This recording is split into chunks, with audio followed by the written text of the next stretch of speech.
Read 2011 भाषा second Hindi का, यहाँ से खंड थर्ड का पेपर हम डिस्कस कर रहे हैं।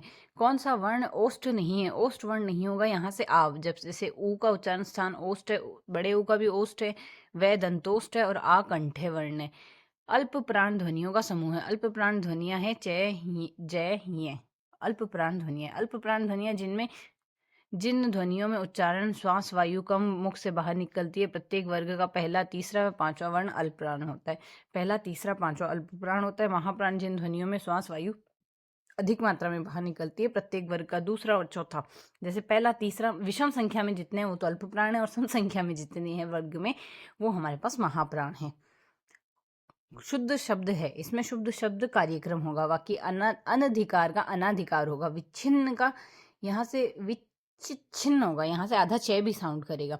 आशीर्वाद में आशीर यहाँ से आशीर्वाद है। अशुद्ध शब्द ये है आशी वाय पे रे लगाया हुआ है, सह पे रे नहीं आ रहा। कार्यक्रम नहीं कार्यक्रम होगा, यहाँ से कै पे ही रे आएगा। महा प्लस उदय महोदय आएगा, यहाँ से महा प्लस उदय महोदय है। गुण संधि है, यहाँ से आ और ऊ का साउंड मिलके ओ बन रहा है तो गुण संधि होगी। पर प्लस उपकार परोपकार, यहाँ भी गुण संधि है। इस तरीके से हमारे पास यहाँ पर होता है। सूर्योदय सूर्य प्लस उदय सूर्योदय हो जाएगा। यहाँ से है सद्भावना का संधि विच्छेद है। सत्य प्लस भावना सद्भावना आएगी। यहाँ से व्यंजन संधि है, तय और भय मिलके दय बन रहे हैं। तद्भव में तत् प्लस भव व्यंजन संधि, तय और भय मिलके दय बन रहे। धरित्री का तद्भव रूप है, धरित्री का होगा धरती। दो भिन्न भाषाओं का मेल से बना शब्द कहलाता है संकर शब्द। तद्भव संस्कृत शब्दों का हिंदी रूपांतरण है, जैसे चंद्र से चांद, अग्नि से आग, जिह्वा से जीभ। देशज शब्द क्षेत्रीय जनता द्वारा उच्चारण की सुविधा के अनुसार गढ़ लिए गए हैं, जैसे फटाफट, चाय, चाय वाय, उद्यम, ऊट पटांग, लप लपाना। विदेशी है, किसी अन्य भाषा अन्य देशों की भाषाओं से लिए गए हैं, जैसे अलमारी, अक्ल, आराम, आचार, कैंची। संकर दो अलग अलग भाषाओं से मिलकर बने शब्द, जैसे अग्नि प्लस बोट, अग्नि बोट। यहाँ से संस्कृत और अंग्रेजी तपोदिक। इस तरीके से कौन सा शब्द तद्भव है? तद्भव को अगर देखें, जैसे खजूर तद्भव है, खजूर तद्भव हो गया हमारे पास। खरजूर होता तो खरजूर हो गया, इसका रुक्ष का रूखा, पल्लव का पल्ला।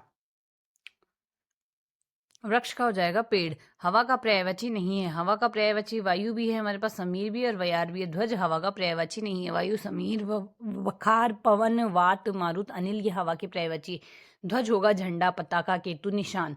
स्वाधीन का विलोम है, स्वाधीन का विलोम है पराधीन। स्वाधीन का पराधीन, स्वतंत्र का परतंत्र, अधीन का अनधीन, गुलाम का आजाद। भक्ति का अर्थ नहीं है, भक्ति का अर्थ कविता नहीं है, बाकी सेवा, पूजा, श्रद्धा है। कविता काव्य, कविता का अर्थ होगा यहाँ से काव्य से। संज्ञा का प्रकार नहीं है, संज्ञा का प्रकार नहीं है। संज्ञा व्यक्तिवाचक, जातिवाचक व भाववाचक है, जबकि देशवाचक कोई संज्ञा नहीं होती। व्यक्तिवाचक संज्ञा व्यक्ति विशेष, जैसे कामिनी, जय। वस्तु विशेष होती है रामायण। स्थान विशेष होती है जयपुर, जैसे किसी जगह का नाम आ गया। जातिवाचक संज्ञा में प्राण विशेष मनुष्य, घोड़ा। वस्तु विशेष में होगी पुस्तक, पंखा।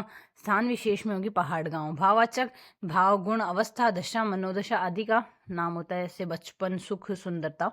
किसी समूह में सभी सर्वनाम प्रश्नवाचक है। कौन से समूह में प्रश्नवाचक है? जैसे कौन, क्या, किसने, यह सर्वनाम प्रश्नवाचक है। सर्वनाम की भेद पुरुषवाचक, निश्चयवाचक, अनिश्चयवाचक, प्रश्नवाचक, संबंधवाचक, निजवाचक। प्रश्नवाचक सर्वनाम की पहचान है क्या, कौन, कब, किस लिए, किसकी, किसने इत्यादि लकारों का के अलावा प्रश्नवाचक चिन्ह होते हैं। पुस्तक में कौन सा विशेषण बनेगा? पुस्तक में पुस्तकीय विशेषण बनेगा।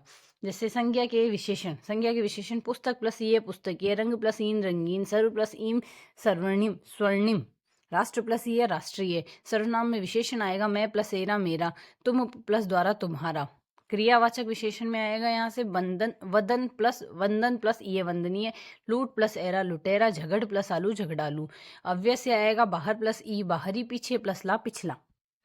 वाक्य में पुस्तक शब्द को कहते हैं, पुस्तक शब्द पद को कहते हैं। वाक्य में प्रयुक्त शब्द को कहते हैं, वाक्य में प्रयुक्त शब्द पद कहलाता है।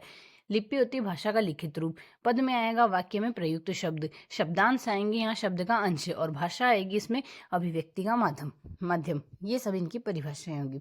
जैसे लिपि आएगी भाषा का लिखित रूप, पद आएगा वाक्य में प्रयुक्त पद, शब्दांश शब्द का अंश, व भाषा अभिव्यक्ति का माध्यम होगी। रिक्त स्थान बोलो कोई नहीं, कोई सुन लेगा, धीरे बोलो कोई सुन लेगा। इस वाक्य में रिक्त स्थान में धीरे आएगा। नेक्स्ट है यहाँ से वाक्य में शब्दों का क्रम निर्धारित होता है। शब्दों का क्रम पदक्रम से होता है निर्धारित। शुद्ध वाक्य है, शुद्ध है, यह ऐतिहासिक घटना है। बाकी यहाँ से दरअसल वह उससे प्रेम करता है। दरअसल मैं, वह नहीं आएगा। दरअसल या तो मैं आएगा, मैं नहीं आएगा, यहाँ वही आएगा। और डाकू के पैरों में हथकड़ियाँ थी। डाकू के पैरों में, यहाँ हाथों में हथकड़ियाँ होगी। और आपका भवदीय, यहाँ रेखांकित में सर्वनाम का अतिरिक्त प्रयोग हुआ है, भवदीय आएगा, आपका नहीं आएगा इसमें, सिर्फ भवदीय। योजक चिन्ह है, यहाँ से डैश योजक चिन्ह है। जो शुद्ध शब्दों व दो शब्दों को के संबंध को स्पष्ट करने की स्थिति में, शब्द दोहराने की स्थिति में योजक चिन्ह का प्रयोग होता है। अल्पविराम अर्धविराम कम समय में रोकने हेतु, दो समान शब्दों को अलग अलग करने हेतु उपाधियों से पूर्व संबोधन और अभिवादन में अल्पविराम प्रयुक्त होता है। विवरण चिन्ह, विवरण या उदाहरण देते समय विवरण चिन्ह का प्रयोग होता है इस तरीके से। और अर्धविराम में पूर्ण विराम से कम समय में रुकने का समय व विपरीत अर्थ में प्रकट करने के लिए अर्धविराम का उपयोग किया जाता है। लाघव चिन्ह का प्रयोग होता है। लाघव चिन्ह बड़े अंश को संक्षिप्त रूप में लिखने में प्रयोग होता है। लाघव चिन्ह। उद्धरण होता है उद्धरण के लिए। हंस पद होता है त्रुटि सुधार के लिए। अल्प विराम होता है पत्र में अभिवादन के लिए। उस समय यूज होता है गढ़े मुर्दे उखाड़ना। मुहावरे का अर्थ है पुरानी बातों को दोहराना। किसी के सामने हाथ फैलाना मेरी आदत नहीं है। हाथ फैलाना यानी सहायता मांगना। नाक को चने दबाना यानी खूब परेशान करना। बिल्ली, भीगी बिल्ली होना अर्थात डर जाना। कौन सा मुहावरा नहीं है? यहाँ पीला मुंह होना मुहावरा नहीं है। बाकी लाल पीला होना, सब्ज बाग लगाना, हरा ही हरा सूझना। यहाँ से लाल पीला होना यानी क्रोधित होना। सब्ज बाग लगाना यानी लालच देखकर धोखा देना। हरा ही हरा सूझना यानी परिस्थिति को न समझना। नौकरी चाहने के लिए लिखा जाएगा आवेदन पत्र। विज्ञप्ति में जारी करने वाले अधिकारी का नाम होता है। विज्ञप्ति जारी करने वाले अधिकारी का नाम सबसे नीचे दाईं ओर होता है। विज्ञप्ति में जारी करने वाले अधिकारी का नाम नीचे दाईं ओर होता है। विज्ञप्ति के माध्यम से कोई राजकीय गैर राजकीय संस्था अपने निर्देश, योजना, निर्णय आदि के समाचारों का पत्रों का माध्यम से आम जनता तक पहुंचाने का कार्य करती है। सरकारी विभाग में अपनी योजनाओं की जानकारी देने के लिए जारी किया जाने वाला है विज्ञप्ति। विज्ञप्ति सरकारी विभाग में अपनी योजनाओं की जानकारी देने के लिए जारी किया जाता है। निविदा सूचना होती है सरकारी गैर सरकारी प्रतिष्ठानों द्वारा निर्माण कार्य संपन्न कराने हेतु समाचार पत्रों में प्रकाशित किया जाता है। अधिसूचना सरकारी राजपत्रित अधिकारी की नियुक्ति, पदोन्नति, अवकाश प्राप्ति, त्यागपत्र आदि की घोषणा की अधिसूचना के लिए होता है। और ज्ञापन कार्यकारी कार्यालय कर्मचारी के पत्रों, आवेदन पत्रों, याचिकाओं, व्यक्तिगत पत्रों व अनुस्मारक का उत्तर देना अर्थात कार्यालय पत्र प्रेषित करना होता है। यहाँ से हमें पैराग्राफ दिया, उससे आंसर देना है। इस गद्यांश का शीर्षक होना चाहिए। तो अगर गद्यांश पढ़ें, इसमें पर्यावरण प्रदूषण के बारे में कहा गया है। निर्जीव का अर्थ होता है जीवन रहित। पर्यावरण के किसी घटक के कम या अधिक होने को कहते हैं पर्यावरण प्रदूषण।